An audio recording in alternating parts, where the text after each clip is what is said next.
Notice how much kind of less noisy, less sparky that was in the mix. Okay, if somebody at the back wants to get to the front, I'll do it again. If somebody would like to see it all again, I'll run over the same line. So.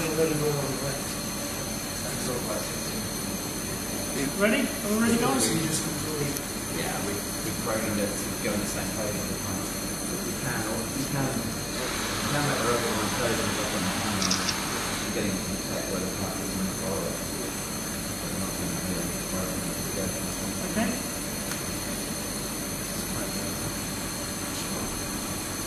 That's weld welding. Wow. Again, you need to shield the weld because it's a fusion.